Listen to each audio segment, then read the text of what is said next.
አምላክ እሺ እግዚአብሔር ዝባረከኩም ሐዋትና ናይ መምህር ሰሎሞን ደቀ መዛሙርት ዝኾንኩም ደቀ መዝሙር ቅዱስ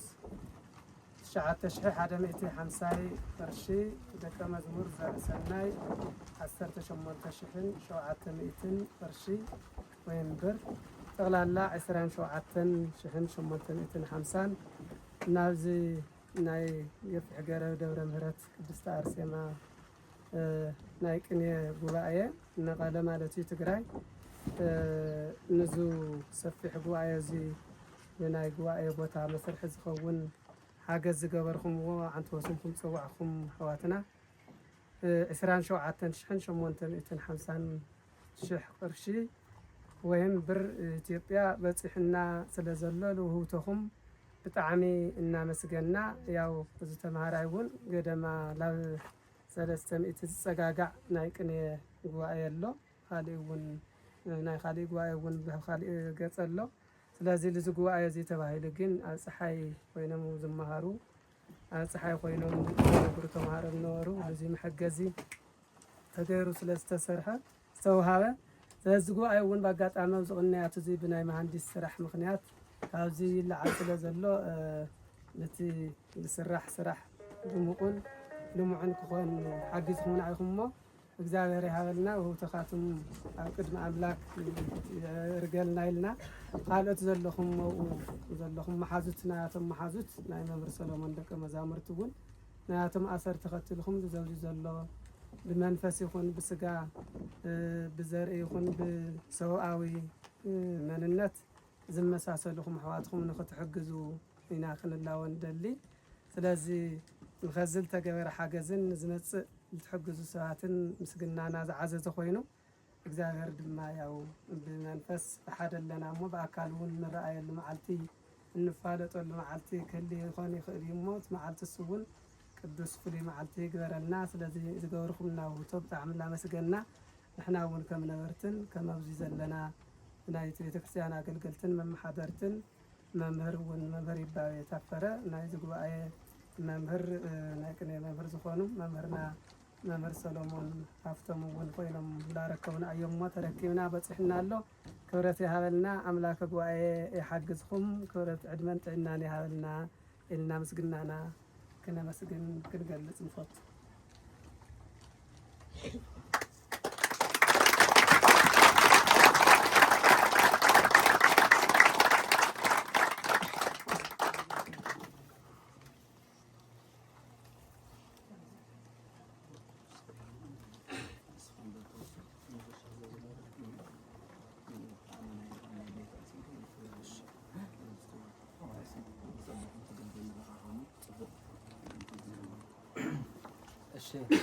استخبركم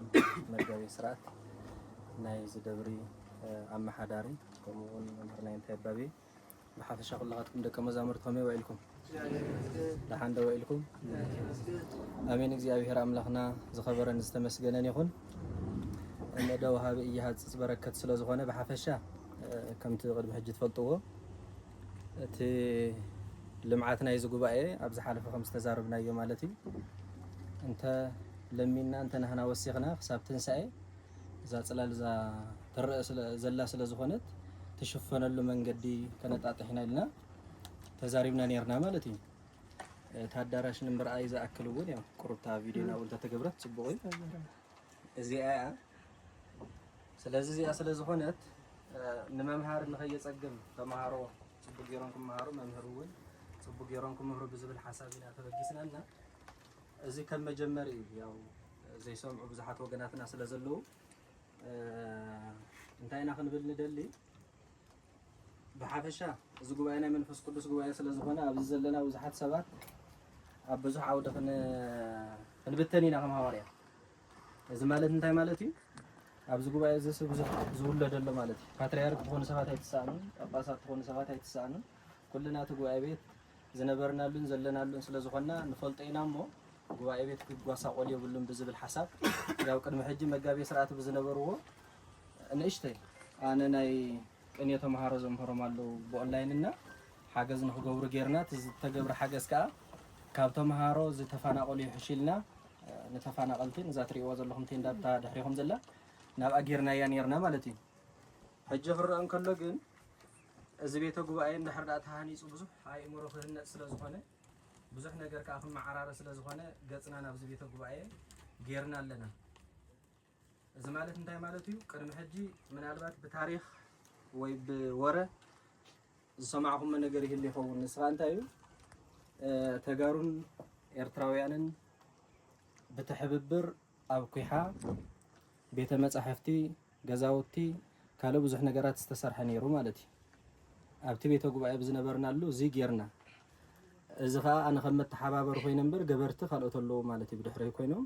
نستسقم حق زلنا نزت أمي يبلعلنا نزت أم أستيلنا زبلو مالتي سلازي كل جديفنا حجي كالو إذا حجز جديفنا زي مسألنا جنزب نزا بيت جوبا خنهبا مغنى ياو أبكرميهم كراجاجس يفوتو مالتي حجي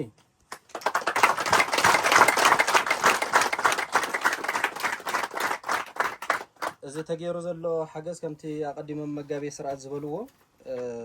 تمهارو كل تمهارو نايكني تمهارو ناتي مالتي تحدق الدوسي سدما 9,150 جنزب سديد له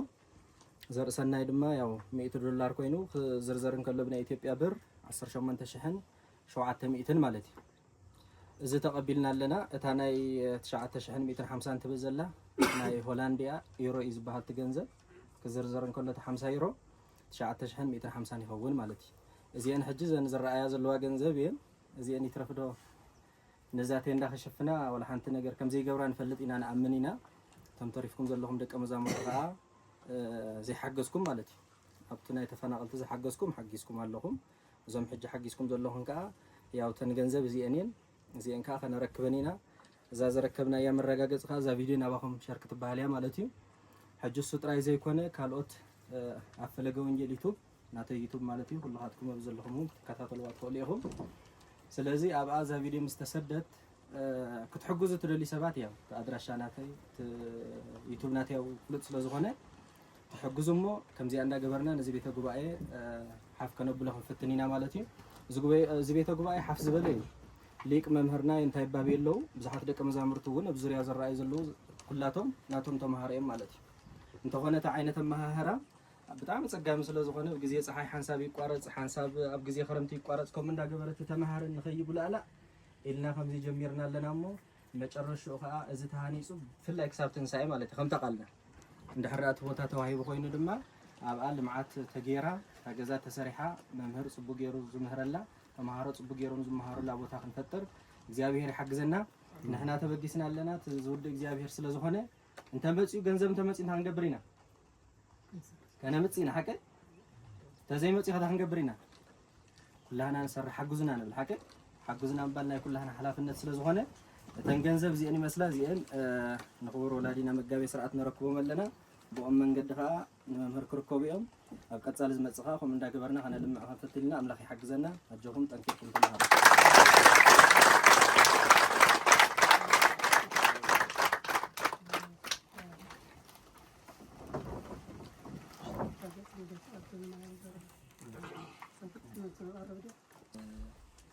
أبزي ساعات زي زرفح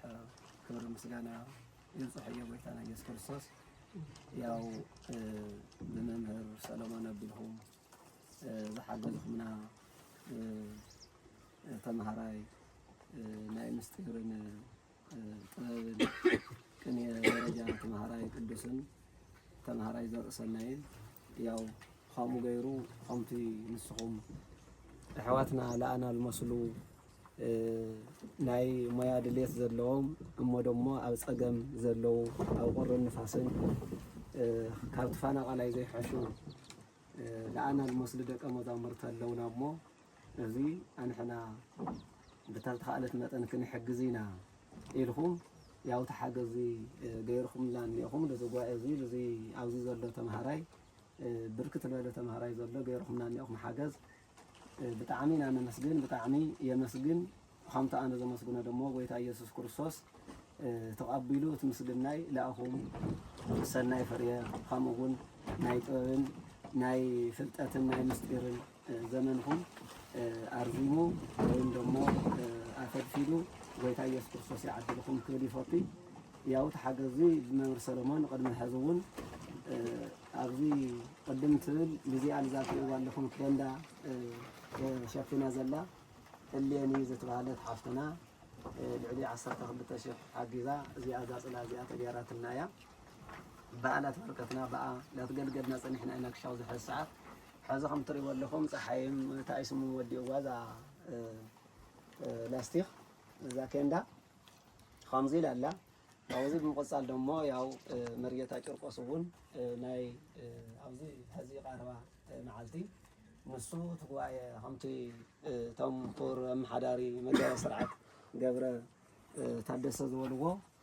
ዘሕለፍዎ ዓንተዎ እዚ ከባቢ ያው ናይ መሃንዲስ ቦታ ከዚ ኣትይዎ እቲ ቦታ ተላዓላይ ስለ ዝኾነ ናብ ካሊእ ቦታ ተቐይሩ ንቆርቆሮ ንእሽተይ ዶ ታይስሙዋስ ክትተባሃለ ዝብል ናቱ እውን 30,000 ዝኣክል ሓጊዝና እዩ መርጌታ ጨርቆስ እውን ብመምህር ሰሎሞን ኣቢሉ ሕዚ እውን ያው 27,850 ያው ተቐቢለ ኣለኹ ናይቶም ሙሩካት ክቡራት ኣሕዋተይ ማለት እዩ ደቀይ እውን ማለት እዮም ናይ ቅኔ ደረጃ ካብ ኮነ ዝሮ ዝሮ ብመንፈስ ንውለድ ንዋላለድ ኢና ንመስል እሞ እዚ ንኣኹም እውን ምስጢርን ጥበቡን ንሃዋርያት ንነቢያት ከምኡውን ንቅዱስ ያሬድ ዝገለፀ ንኣኹም እውን ክገልፀልኩም ናይ ሊቃውንቲ በረከት እውን ንክሓድረኩም በቶም መምህርኩም ኣቢሉ ምገቡ ኣለኹም ምግበ ሂወት እውን ሰማያዊ ዝኾነ ቃል እግዚኣብሔር እውን ጎይታ ኢየሱስ ክርስቶስ ኣብ ህሊናኹም የውዕል ኣለኹ ክገልፅ ይፈቲ እናዚ ያው ተሓገዚ እቲ ጉባኤ ከም ትሪእዎ ኣለኹም እዩ ከዚ እውን ናብቲ ልለዓለሉ ቦታ ዝቕየሮ ቦታ ጋና እንትና ይተባሃለ እኒኦ ኣብኡ ኸይዱ ማዕቢሉ እቲ ተስፋ ኣብዚ ለሎ ተምሃራይ እውን ተስፋ ብዘይምቑራፅ እቲ ዘምፅኦ ሓሳብ ድልየት ፈፂሙ ኣብ ዓዱ ኣትዩ ከምዚ ኣሕና ነገልግል ኣለና ከምዙ እነምህር ኣለና ደሞ ተማሂሩ እውን ለኣና ተኪኡ ቤተ ክርስቲያን እናገልገለ ህዝቡ እውን እናገልገለ ክነብር ጎይታ ኢየሱስ ክርስቶስ ፍቓዱ ልክኸውን ንስኹም እውን ብሓገዝኩም ብቤተሰብ ብዘሎ ከምዚ ዝተባሃለ ዓንተወ እዩ ቅድም ትብል 2-3 ዝገለፅኽዎም ካብ ኤርትራውያን ኣሕዋትና ቅዱሳት ኣሕዋትና እዩ ተሓገዘ ተረኺቡ ከምኡ እውን ምስኣቶም ዝትኽተሉ ተጋሩ ዲኹም ኤርትራውያን ዲኹም ካልእ ዜጋታት ዲኹም ዝሮ ዝሮ ኩሉ ግዜ ገብረ ሰናይ ስራሕ ንኩሉ ልእገለ ይብልን እሞ እዚ ስራሕ እዚ ተኻቲልኩም ናይዞም ቅዱሳት ኣሕዋትና ናይዞም ቅዱሳት ኣሕዋትና እውን ንስኹም እውን ያው ልክትሕግዙና ይላዎ ማለት እዩ ንቐፃላይ ዝሮ ኣሕና እውን ድሕር ንስኹም ኣየኹም ኣብ ለልኹምና ሰዓት ኣሕና እውን ሞራን ላኾነና በርቲዕና እውን ንሰርሐሉ መዳያት ላትፈጠረ ይኸድለ ይመስል እሞ እቲ ለገበርኩምና በረከት እቲ ለሃብኩምና እቲ ለበርከትኩምና ውህቶ እቲ ለሃብኩምና ውህቶ ላመስጎንኩ ክብርን ሞገስን ለኣኹም ይኹን ምስጢሩ እውን ይግለፀልኩም እንዳልኩ ምስግናይ የቐርብ ማለት እዩ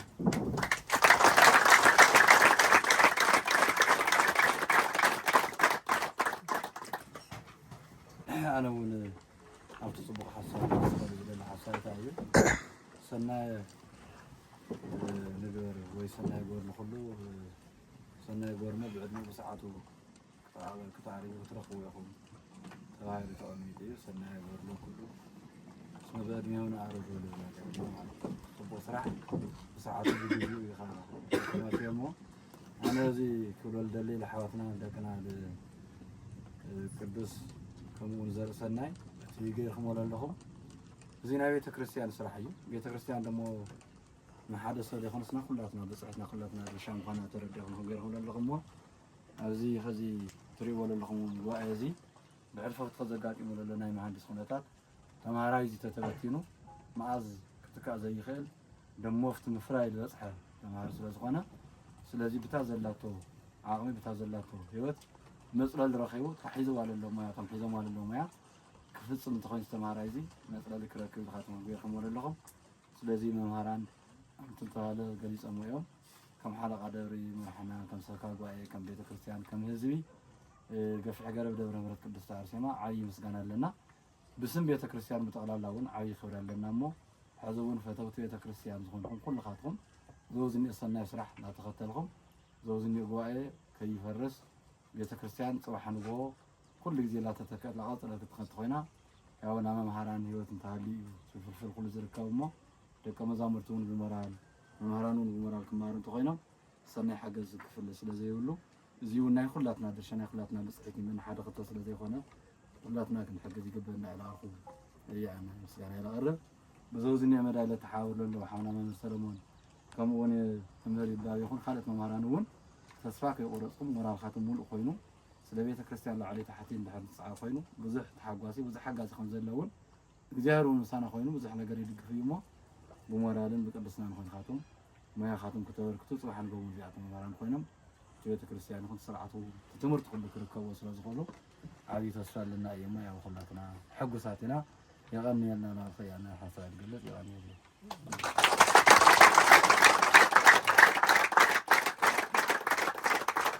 ለሕዋትና ዕድመን ሰላምን ጥዕናን ክበልና ዝማዕርዎ ትምህርቲ እውን ካብ መምሃራን ናሃሮም በረከተ ሊቃውንት ንተሓድሮም እግዚአብሔር አምላክ ይርዳእና ይርዳእዮም ዕድመን ጥዕናን እውን ይሃበልና ዝሃብኩምዎ ውህብቶ እውን ኣብዚ ምድሪ የገልግለለው ሰማይ ሓሊፉ ክፀንሐኩም እግዚአብሔር ቅዱስ ፍቃዱ ይኹን በረከትኩም ውህብቶኩም አይፈለየና ዝሃብኩምዎ ውህብቶ ደግሞ ዝዕድመ እንጀራ ንጥዕና ብፅድቂ ብፍቅሪ ይግበረልካቱም አቡነ ዘበሰማያት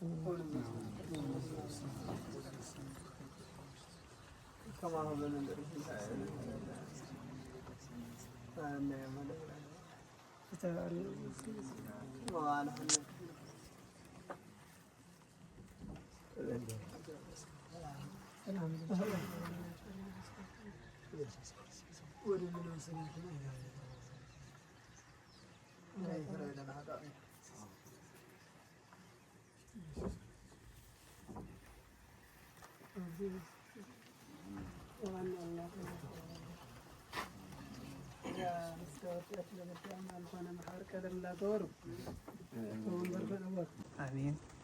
لغرهم إذا كريستيان أمن العالم تركوا تجارون إيرتراويان إذا كريستيان بملهم سلام تعزانا زاهم تعمنا مسكين يغنينا إلى أننا متجس بتجار حاجة تعمنا مسكيننا مهناتو إسرائيل شو عتش شو من تبيتيزي أدلي هوني تعمنا مسكيننا وري نفاس تصاويركم كمان أزقدروا ساعات تمارو نعمل تماريهم لازم حاجة زمقار تعمنا مسكيننا كن هم تقولنا جواي تعمل حاجات اللي بوتاي مهناتو نفاس لهم ورلهم أو ورفنا حتى مرتلماي متجس تمارتهم هاي تفكروني مهناتو اختصنا تلليها بس خرمت يو مثله أو خرمت لما ختصنا أبدي نعنا كوش ولا شيء قريب في نصلينا لبلزة ممهرنا لكن تماهير بغر نعنا خمرنا أبدي ناتو تاكين دا تام تتريوان لهم وأنا حنا خنمت حد عمل كيرا من تغيرنا قريب وناتو كعمل لعمل تأكيد الاستفادة يعني تأكلنا الله سلاحك سوما يغنينا بتعملنا مسكينهم كون بلزة وناتو كلنا لكم للناس اللي تونس تشجعنا هوني كاوم تهريو كسعري لكن لا كسعر لو قرر السجاجر سوزلو بأخم حساس له هنا تعملنا مسكين أزيننا مسكين إرتراويان هون تجارو زم حاولنا مشيس حدا نجار زيت الخاي خذ حدا هفتا مشيس حدا التحاور الصوت هادي همزي كوني البهان نجار تلي سرح بقى هرامزي الليل سرح نجار اللي زم حاولناهم تعملنا مسكنا لا مسكنا وناتو تحاورهم بجنزوم نعلم حسا كل نجار ستحاورنا وحاولناهم تعملنا مسكين كل نوع من هيك تعملنا مسكين مو كوزوايون زيادة فقط يكون ما خاتم فلت بركة يفلينا حجزكمون أما عدوا عينو تحجزكم تدسيتهم عدهم مسهم يكتريوا قدس نجار قدس فقط يكون إذا سوانو زلهم حواتنا نجس سبي أترى تقرأ الألف اللي نبى كريستيان نعمالس ኣምሓራ ይኹን ትግራዋይ ሓደ ክርስቲያን እዩ ብሃይማኖት ብቻ እስላም ክርስቲያን ክፍለጥ እዩ ዝኾኑ ብመሬት ትግራዋይ ግዛዕ ዝበሃል ነገር ፍፁም ክኾነ ይነበረ ብቻ ግን ዝሮ ዝሮ ሓገዝኩም ብጣዕሚ ነመስግን ብቻ ክርስቲያን ምዃንኩም ኩላኻቶም ክተግዙና ብጣዕሚ ነመስግን እሞ ያዋኒየል ኣምላክ እሞ ዝተኸበርኩም ኣሕዋትና ሊቃውንቲ ዓበይቲ ቤተክርስትያንና መገልገልቲ ሓሳበይ ተወሰነ ሓሳብ ክገልፅ ዝኽእል ካብ ደስታ ዝተላዕለ እዚ ጉባኤና ጉባኤ እዚዩ ናይ ቅድስት ኣርሴማ ደብረ ምሕረት ገፊሕ ገረብ ተባሂሉ ዝፅዋዕ ከምኡ እውን እዚ ጉባኤ እዚ ክትከል እናሃለወ ብኣዴና ኢና ክንብለን እልየን ዝተባሃላ በረኽቲ ሕሪተ እግዚኣብሔር ዝተባሃላ ኣብዚኡ ነዚ ኬንዳ እዚዩ ገይረና ፅሊለን ጀሚረና ኣለዋ እሞ ከምኡ እውን ደቀ መዛሙር ቀፂልኩም ክነስፍሕፍ ኢና ኢልኩም ዝሓሰብኩም ክብረት ይሃበልና እግዚኣብሔር ኣብ ኣምደ ወርቂ ይፅሓፈልኩም ኢልና ምስጋና ክነቕርብ ንደሊ ኣብ ግኔ ተምሃሪት በዝሒ ተምሃሪት ያው ካብ 300 ንላዕሊ እዩ ዘምሃር ዘለና ኣብዚዩ ከዚ ዝተምሃር እዚዩ ኣብነት ተምሃሪና ንሕና እውን ያው ዝተምሃርኩም ኣሕዋትና ከምኡ ኢልና ተኸፊእና ተማሂርና ቤተ ክርስቲያንና ክነግልግል ንስንሑና እውን ናይ ቤተ ክርስቲያንና መገልገልቲ ስርዓተ ሃይማኖት እዮም ኢልኩም ንዓና ክትዝክሩ ዝሓሰብኩም ኣሕዋትና ክብሪ ይሃበልና ብእግዚኣብሔር ኣምላክ ያው ዝተከበሩ መምህርና መምህር ይባዩ ዝተባሃሉ እውን ራእዩ ንሳና ውዚ ብቁሪ ምንፋስ ተፃዊሮም ደቀይ እዮም ምስ ደቀይ ንፋስ ውቃዕ ምስ ደቀይ ቁሪ ውቃዕ ኢሎም ኣብዚኣ ለይቲ ምስ ቀትሪ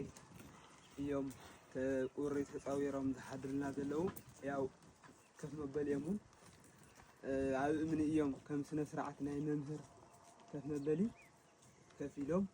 ኣያምሃርናይ ስለዚ ኣያምሃርና ክብለኩም እንዳምሃርና እንዳሃለውስ ኣብ ስነ ስርዓት ከፍ መበሊ ከፍ ኢሎም ይኾኑ ዘኒኤው ስኹ ኢሎም ኣብ እምኒ ቁንጥጥ ኢሎም እዮም ለምህርና ዘለው መምህርና እውን ኣብዚ ክፍኣት ኣለዎም ክብል ይደሊ ነዚ ዝሓገዝኩማ ክቡራት ኣሕዋትና ክብሪ ምስጋና ንበፅሓኹም ክብል ይደሊ እግዚኣብሔር ኣምላክ ሓሳብ ልብና ንኩላትና ይፍፅመና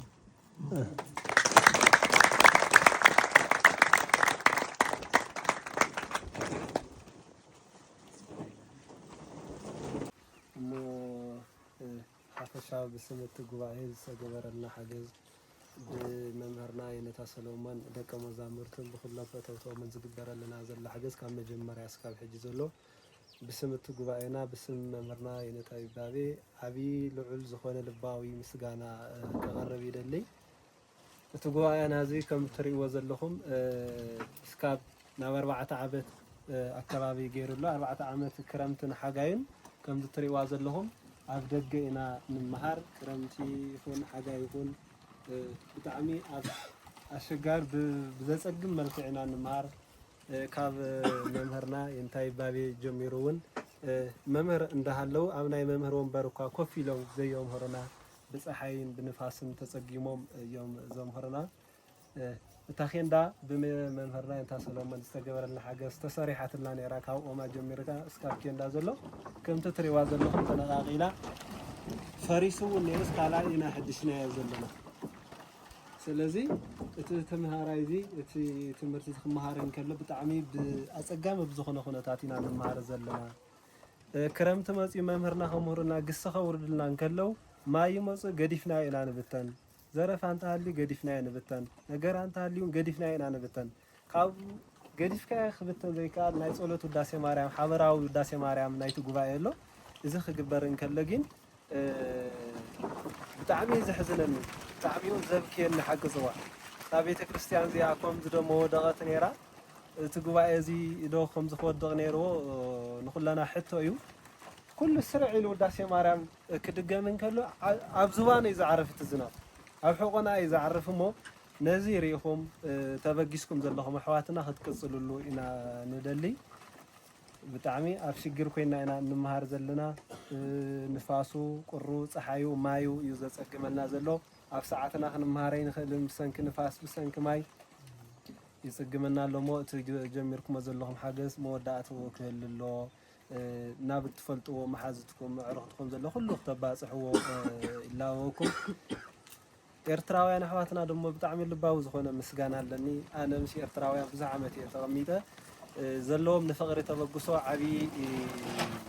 እታ ቤተ ክርስቲያን ሓንቲ ንምግባር ዝኸይድዎ ክያዶ ኣዝዩ ደስ ዘብል እዩ ሞ ንሕና ሓደ ኢና ሓንቲ ቤተ ክርስቲያን ሓንቲ ጥምቀት ኢና ንፈልጥ እሞ እታ ብሰንኪ ፖለቲከኛታት ክፈላለይዋ ዝደልዩ ዘሎ ቤተ ክርስቲያን ኣነ ንስኻትኩምን ሓደ ክንገብራ ኢና ሞ እቲ ጀሚርናያ ዘለና ሓገዝ ብመምህርና ይንታ ሰሎሞን ካብ ንኩሓ ጀሚሮም ብዙሕ ዝገብርዎ ሓገዛት ኣሎም ኣነ ይፈልጦም እየ ዝኸድዎ ክያዶታትና ኣብዚ እውን ደጊሞም ከይሰልቸዎም ከም ብሓድሽ ዝጉባኤ እዚ ከምዚ ዓይነት ክሪኦ የብላን ኣብዚ ግዜ እዚ ከምዚ ዓይነት ብንፋስን ብፀሓይን ኣብ ኣዝዩ ዝፅገም ተምሃሪ ክመሃር የብሉን ብዝብል ጀሚሮም ኣለዉ ሞ እግዚኣብሔር ኣምላኽ ምስኦም ይኹን እቲ ጉባኤና እዚ መፈፀምቲ የርእየና ከምቲ ትሪእዎ ዘለኹም ተምሃራይ ኣጋጣሚ ሃንደበት ኮይኑ እቲ ውህብቶ እዚ እምበር ልዕሊ 300 ገለን ዝኣክል ተምሃሮ ኣለና እቲ ጉባኤ እዚ ትሪእዎ ዘለኹም ሰዓረታት ኣይኣክልን ኢልዎ ፍቆዱ ገዛ ተኻሪ ዝመሃር ኣለና ብዙሕ ኣሸጋሪ ዝኾነና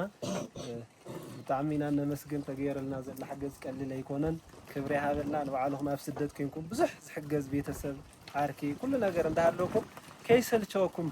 ኣብ ምሃብ ትርከቡ ኣሕዋትና ኤርትራውያን ኮኑ ተጋሩ ብጣዕሚ ኢና ነመስግነኩም ብስም ጉባኤና ብስም ቅድስቲ ድንግል ማርያም ልባዊ ዝኾነ ምስጋና ከብፅሕ ይደሊ ክብረት ይሃበልና ብሰላም ድማ ናብ ዓድኹም ናብ ወለድኹም እግዚአብሔር አምላክ ድንግል ማርያም ካብ ኩሉ ካብቲ ዘሎ ሕማቅ ወረታት ከሊላ ናብ ወለድኹምን ዓድኹምን መሬት ዓድኹም የርግዝኩም ክብደሊ ክብረት ያበልና እቲ ዘሎ ናይ ኤርትራውያንን ተጋሩን ፍቅሪ ክነቐጽሎ ኢና ክነጠንክሮ ኢና ኣጅኹም በርትዑ ክብደሊ ቀኒልና ህብራ ይወድ